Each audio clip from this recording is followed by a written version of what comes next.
A palavra casamento, ela é definida como a união ou vínculo entre duas pessoas que se amam muito.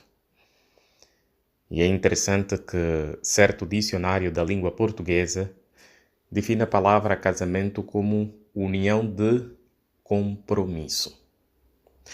Mas, como nós sabemos, quando se fala de casamento, na maior parte das vezes, as pessoas simplesmente relacionam o casamento normal entre um homem e uma mulher que se amam e que decidem, por ambas as partes e por sua vontade, juntarem-se para viverem para sempre.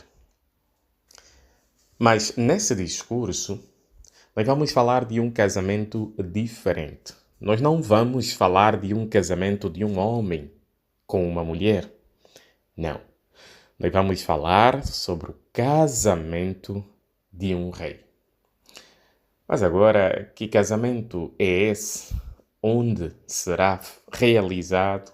Quando será? E o que é que ele vai proporcionar para a humanidade? Como nós sabemos, um casamento normal, ele acontece em determinado local. Talvez seja numa conservatória do registro civil, talvez seja num hotel, na residência de alguém ou em qualquer outro sítio. O casamento do rei, ele também tem um local onde vai acontecer. E que local é este? Abra a sua Bíblia, por favor, no livro dos Salmos, número 45, versículos 13 e 14, para descobrirmos. Salmos, número 45, versículos 13 e 14. Diz assim: Dentro do palácio, a filha do rei está cheia de esplendor. A sua vestimenta é adornada com ouro. Ela é levada ao rei em roupas ricamente tecidas. As virgens que seguem as suas companheiras são levadas à presença dele. Bom, queridos irmãos, aqui conseguimos perceber que a rainha ou a mulher do rei que se vai casar com ela é levada dentro do palácio. Mas a que se refere? O que é que o salmista queria dizer quando usou essas palavras? Nós compreendemos isso quando nós olhamos na imagem do nosso manual de atividade. Nós conseguimos ver uma representação do rei, Jesus Cristo, e a noiva, prontos para o casamento. Mas é interessante que eles estão de cima, olhando para a terra. Então isso significa que esse casamento deveria ou será realizado no céu, não aqui na terra. Mas é interessante também que o salmista descreve um pouquinho sobre a forma como a noiva está vestida. Ele diz que ela está cheia de esplendor e a sua vestimenta é adornada com ouro. As suas roupas são ricamente tecidas. Então isso deixa claro que não se trata de um casamento qualquer. É um casamento muito importante entre o rei messiânico, Cristo Jesus, e a mulher que representa os cristãos ungidos na terra. Os 144 mil que viverão para sempre no céu. Mas agora, visto que já sabemos onde será realizado esse casamento, surge uma outra questão. Quando será este casamento? Até porque, como nós sabemos, no casamento normal de um homem e de uma mulher, há sempre uma data. E muitas vezes os noivos ficam ansiosos à medida que essa data vai chegando.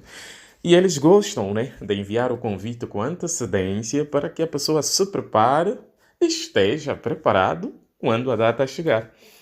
O casamento do rei e a noiva, que são os 144 mil, não é diferente. Também tem uma data. Quando é que será? Veja o versículo número 34 do capítulo número 45. Salmos 45, 34. Salmos, capítulo 45, versículos número 4. O versículo número 4 diz o seguinte: E no seu esplendor avança para a vitória, cavalgue por causa da verdade, da humildade e da justiça. A sua mão direita realizará atos atemorizantes. Bom, como nós sabemos, queridos irmãos, este que vai realizar atos atemorizantes, que vai cavalgar por causa da verdade e que vai avançar para a vitória, é o Rei messiânico Jesus Cristo. Então aqui o salmista estava a deixar claro que o casamento só vai ocorrer depois da guerra do Armagedon.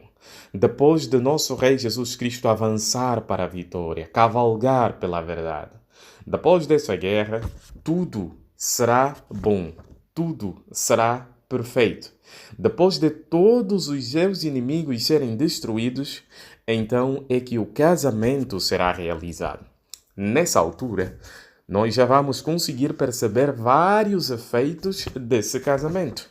E isso nos leva à terceira questão. Como é que a humanidade vai se beneficiar desse casamento? Será que nós vamos nos beneficiar? Voltando ao casamento normal entre um homem e uma mulher, com certeza que os convidados se beneficiam. Talvez eles possam deliciar vários pratos que nunca mais haviam provado. Eles deliciam da alegria e da satisfação de estar num ambiente saudável, bom. Tem danças, tem risadas, uma recriação saudável. Nós, quais adoradores de Jeová, também nos vamos beneficiar do casamento do rei e a sua noiva. Como é que nós nos vamos beneficiar? Abra sua Bíblia, por favor, no livro dos Salmos, número 46, versículos 8 ao 11. Salmo, número 46, versículos 8 ao 11. Venham testemunhar os atos de Jeová. Vejam como ele faz coisas espantosas na terra. Ele põe fim às guerras em toda a terra. Destroça o arco e despedaça a lança, queima as carroças militares no fogo. Rendam-se e saibam que eu sou Deus. Serei exaltado entre as nações, serei exaltado na terra. Jeová dos exércitos está conosco, o Deus de Jacó é um refúgio seguro para nós. Conseguiu perceber como você, eu e toda a humanidade poderá se beneficiar do casamento do rei e a sua noiva? Basta olhar na segunda imagem do nosso manual de atividade. Quando nós olhamos nela, lá na página número 8, nós conseguimos perceber isso. Nós vimos que o casamento do rei, ele vai fazer com que a terra inteira seja um paraíso. Mas por que nós dizemos isso? É só voltarmos a olhar no versículo número 9, por exemplo. Quando o rei casar, ele vai pôr fim a todas as guerras. E o versículo número 11 diz que o Deus de Jacó é um refúgio seguro para nós. Então, não haverá mais guerra e haverá segurança para todos.